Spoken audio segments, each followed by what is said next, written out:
O Império Persa foi um dos maiores impérios da história da humanidade. Teve papel fundamental na história dos judeus. Os persas se desenvolveram na região onde hoje se encontra o Irã, no Planalto iraniano. Mas antes de se tornar um poderoso império, aquela região era habitada por tribos de diferentes povos, como os próprios persas, os medos, os álanos, os partas, entre outros. Todos esses grupos coexistiam juntos no Planalto iraniano, até que no século 8 a.C., os medos cresceram e dominaram a região, formando um pequeno império.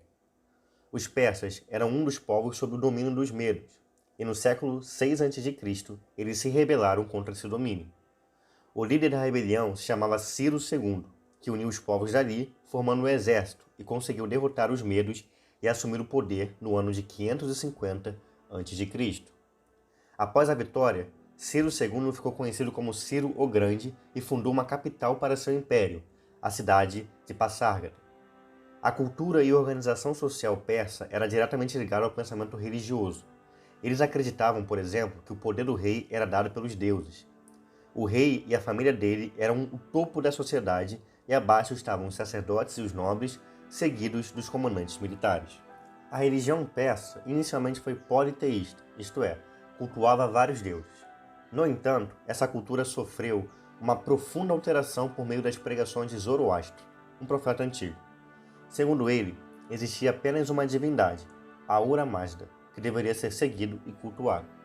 Zoroastro pregava que Ahura Mazda era inteiramente bom e tinha um adversário chamado Angra Mainyu, considerado inteiramente mau. Além disso, as pessoas deveriam manifestar a bondade de Ahura Mazda por meio de ações, práticas e palavras. Cada pessoa tinha livre-arbítrio para seguir o bem ou o mal. A base da economia persa era a agricultura e a boa infraestrutura do império facilitava o comércio interno. Os persas investiam pesado em otimizar o transporte tanto internamente quanto para fora de seu território, tendo assim um trabalho logístico muito à frente dos outros reinos de sua época. Ciro, o Grande, foi um grande administrador e se tornou um grande conquistador também. Ele conquistou a terra de Sardes, na Ásia Menor, e em seguida fez um grande feito: derrotou o poderoso Império Babilônico. Isso foi profetizado por Isaías 200 anos antes e por Daniel na noite da conquista. Assim diz o Senhor ao seu ungido, a Ciro, cuja mão direita seguro com firmeza para subjugar as nações diante dele e arrancar a armadura de seus reis, para abrir portas diante dele, de modo que as portas não estejam trancadas. Isaías capítulo 45, versículo 1. Isaías profetizou que Ciro iria subjugar as nações antes mesmo dele ter nascido. Esta é a inscrição que foi feita, Mene, Mene, Tekel, Parsim. E este é o significado dessas palavras. Mene, Deus contou os dias do teu reinado e determinou o seu fim. Tekel, foste pesado na balança e achado em falta. Peres, teu reino foi dividido e entregue aos medos e persas. Daniel capítulo 5, versículo 25 ao versículo 28. Essa profecia de Daniel foi feita ao então rei da Babilônia, Beltesazar, que morreu naquela mesma noite na mão dos persas. Depois que Ciro tomou a Babilônia, ele libertou os judeus que foram levados escravos por Nabucodonosor, quando ele invadiu e destruiu Jerusalém. Contudo, muitos judeus não quiseram voltar, pois já haviam construído casas e se estabelecido ali com sua família. Os que quiseram ir, Ciro os libertou para reconstruir o templo. No primeiro ano do reinado de Ciro, rei da Pérsia, para que se cumprisse a palavra do Senhor anunciada por Jeremias, o Senhor tocou no coração de Ciro, rei da Pérsia, para que fizesse uma proclamação em todo o território de seu domínio e pudesse por escrito nesses termos. Assim declara Ciro, rei da Pérsia: o Senhor, o Deus dos céus, deu-me todos os reinos da terra e designou-me para construir-lhe um templo em Jerusalém, na terra de Judá. Quem dentre vocês pertencer ao seu povo, vá para Jerusalém, e que o Senhor, seu Deus, esteja com ele. 2 Crônicas, capítulo 36, versículo 22 e versículo 23. O Império Persa cresceu demasiadamente e conquistou muitos reinos e impérios. Ciro tinha por costume respeitar a religião e o idioma das nações conquistadas, o que facilitava na dominação das massas. Ciro faleceu em 530 e Cambises II, seu filho, assumiu o trono. Cambises fez outro grande feito na história da expansão persa: conquistou o Egito. Ele tentou, num plano maníaco e ousado, conquistar todo o continente africano, mas não conseguiu. Estudiosos dizem que no final da sua vida ele enlouqueceu e é bem provável que tenha se matado. Dario II nobre muito próximo de Cambises, conseguiu subir ao trono em 521 com apoio de outras famílias nobres. Ele organizou o império em satrápias, províncias que eram entregues a homens nomeados pelo próprio imperador. Estes homens eram chamados de sátrapas. Segundo o livro de Daniel, no capítulo 6, Dario colocou 3 supervisores para fiscalizar os sátrapas e Daniel era um desses supervisores. Dario achou por bem nomear 120 sátrapas para governar em todo o reino, e colocou 3 supervisores sobre eles, um dos quais era Daniel. Os sátrapas tinham que prestar contas a eles para que o rei não sofresse nenhuma perda. Daniel capítulo 6, versículo do 1 ao 2. Daniel tinha um espírito de excelência e se destacava em tudo o que fazia.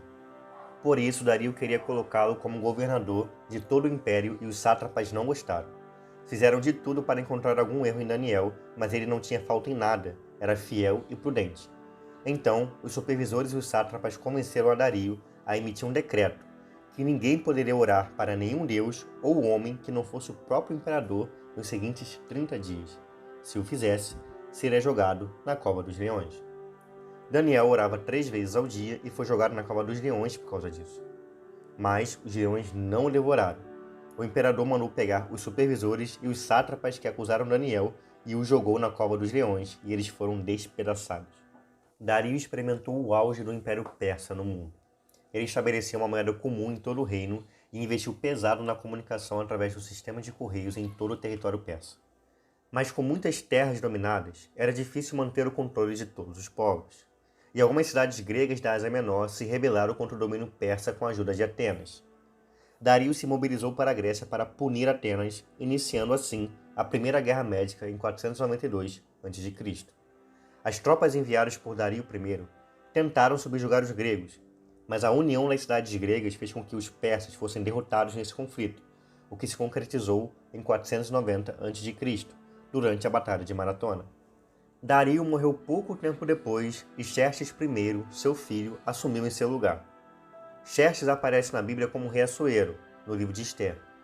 Assuero era como os judeus o conheciam, e Xerxes era como os gregos o conheciam. O livro de Ester já começa falando dele. E sucedeu nos dias de Assuero, este é aquele Assuero que reinou desde a Índia até a Etiópia, sobre 127 províncias. Ester, capítulo 1, versículo 1. Assuero ainda desfrutava de grande fartura do império construído pelos antecessores e fez um grande banquete para comemorar com os nobres.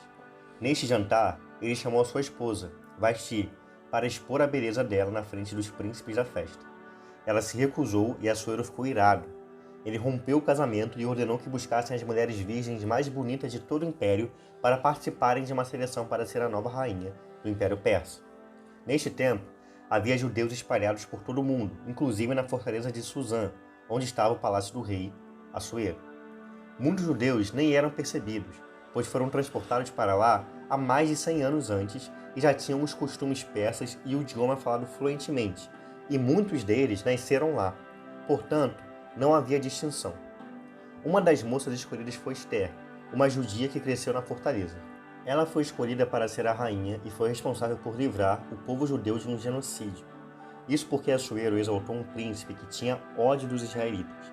O nome dele era Amã, descendente dos amalequitas, que foram derrotados várias vezes pelo povo de Israel. Amã era da linhagem real de Agag, o rei que foi morto pelo profeta Samuel.